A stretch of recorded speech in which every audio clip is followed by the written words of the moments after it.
Greetings, Nimrods. So I thought I'd do a little video on making a duck blind out of your canoe or using your canoe for a duck blind. I like to use canoe for duck hunting on the coastal estuary I grew up here at, and I know it well, so I can get to some relatively ducky places for what we have here without crossing a channel, which makes it, it's shallow mud flats. I could walk home if I had to.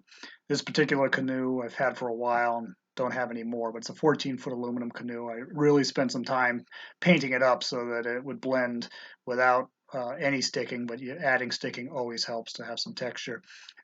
Used to just throw it upside down and you can get behind it. Those upturned ends really help with that, but it really helps if you bring something like some electrical conduit, metal electrical conduit. I used to drive into the couple stakes into the mud and just hang it off of it. You can pretty much stand behind it if you had enough sticking.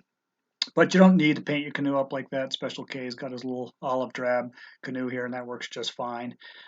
So I bring little bundles of bamboo that I've got it planted all around my compound where I live, and it's unruly stuff, so it comes up where it's not supposed to. And I save some of that for the fall. I cut it down and bring it with. Sometimes you could stick just with that, but if you have other material on site, it's good to use. So I start out by flipping the canoe upside down and leaning some bamboo or sticking it in. If you're in the marsh, it's really easy to stick it into the marsh, but this is pretty rocky here.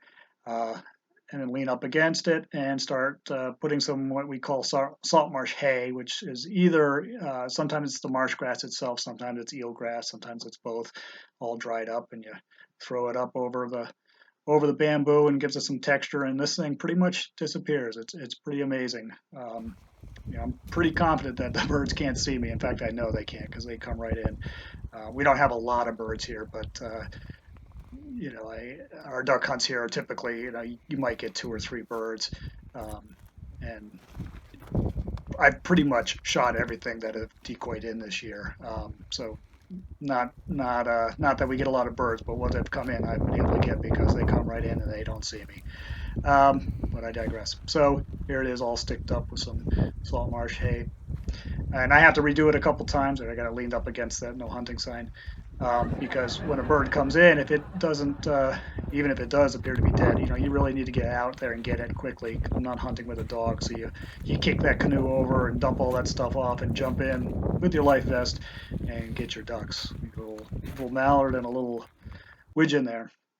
It's funny, they were flying together, which is sort of strange. They came in together as a pair and two different species. So we have a good time out there duck hunting. Give this trick a try. I'm not the one who thought of it. I'm sure you've seen it before, some of you, but it's an easy way to build a duck blind and get some hunting in without carrying a lot of gear. There's a big black duck there and a widgeon. It's been black ducks and widgeons most of the time this year. But there we go. That is a pintail. We don't see too many of those, but we do see them. And boy, we like to get those because they are tasty and beautiful birds.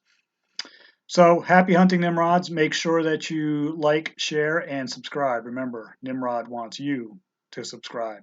Happy hunting, Nimrods.